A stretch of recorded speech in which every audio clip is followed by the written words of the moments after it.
Hey sixth graders, today we're going to talk about volume and we're going to answer 3 questions. We're going to answer the question, what is volume? How does volume differ from area? And what are the 3 ways that we can calculate volume?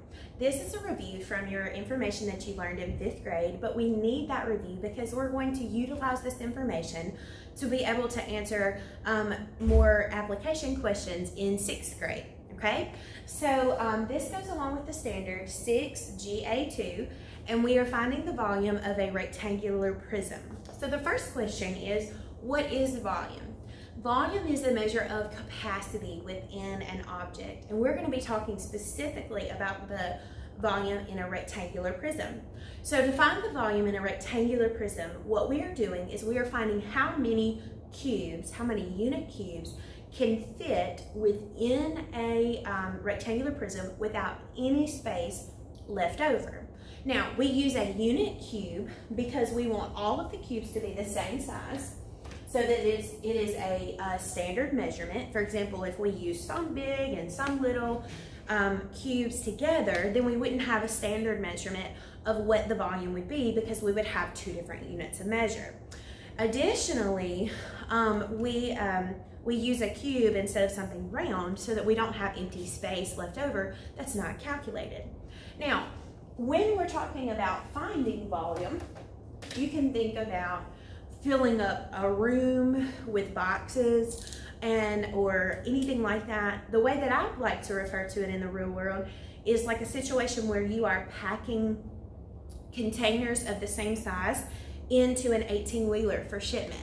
So for example, we have a lot of manufacturing facilities in our area and they ship furniture and other goods all around the nation and even the world. So if we were going to go to the warehouse at a local furniture factory and look at a shipment of sofas, maybe they were all the same size boxes, we would want to try to fit as many boxes as possible onto the trailer of that 18-wheeler so that we didn't have any empty space left over. If you have space left over, if maybe half your trailer's filled up, then you're paying another driver, you're paying extra gas mileage, you are not shipping all that you can effectively. So for example, I've drawn us a picture here of our 18-wheeler, and I want you to think about if we were trying to put as many boxes of the same size in here, that would be calculating volume. Now, one way that you could do that is you could literally take your same size boxes and pack a trailer as much as you possibly could and count how many boxes that you could use to fill that up. But you can also do that mathematically by measuring the volume of each box and then using that box to calculate the volume given the dimensions of that trailer without having to count the boxes. So when I think about volume and I think about you in 6th grade, you may be still asking the question, how is volume different from area?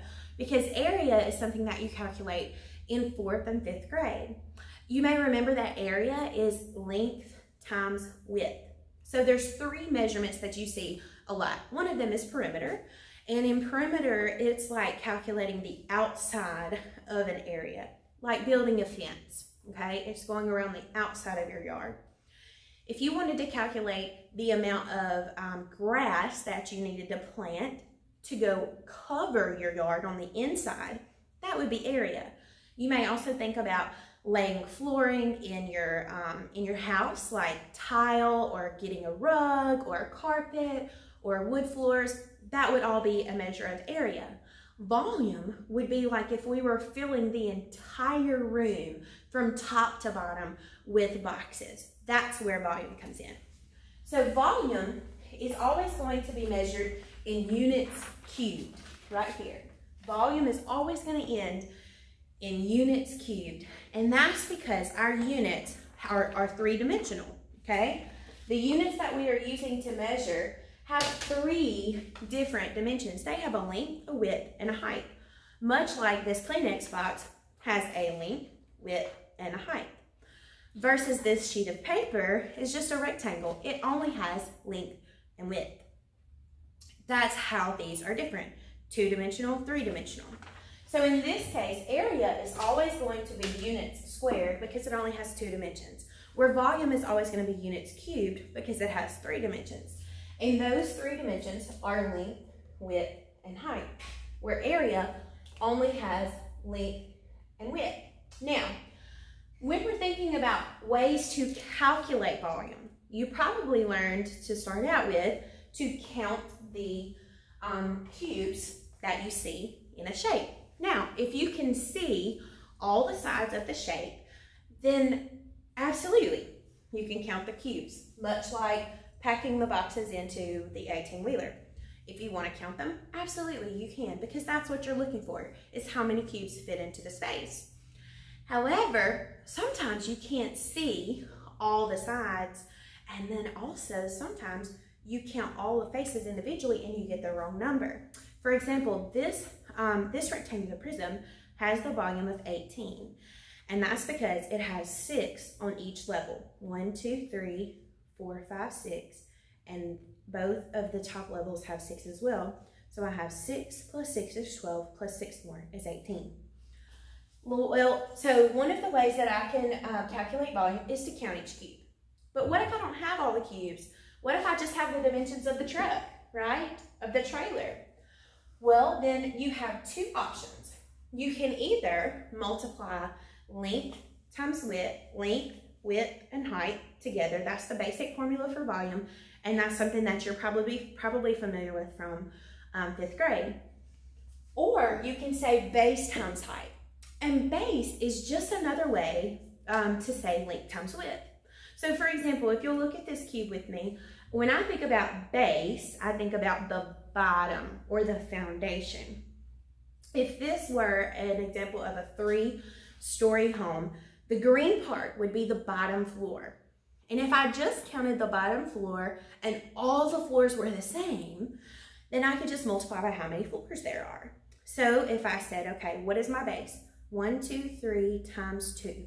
Well, 3 times 2 is 6. Well, that was just length times width. So if I put in length and width here, I would get the same thing as base, because base is just length times width. Well, if I have 6 on each level and I have 3 levels, then that's 18, okay? So there are 3 ways to do volume, to calculate volume, and all of them will get you to the same answer. Now, I do want to relate this back to your, about how you solve equations using substitution, because that's really what volume problems can be if you can't count the cubes. So for example, if they give me the cubes, then I can count to find my variables, okay? So say that's the case. They give you this shape, you're given this shape, and then say, okay, find the volume. Well, you have to count. Your length is 3, your width is 2, your height is 3. Well, now, whether you counted the cubes to get your variables, or if they just are given to you in the question, now you substitute them in your formula. And anytime you're substituting in a formula, you rewrite the formula and then plug in. So I've got my formula here. Now I plug in my variables, or my values for each variable. And now I multiply. 3 times 2 is 6.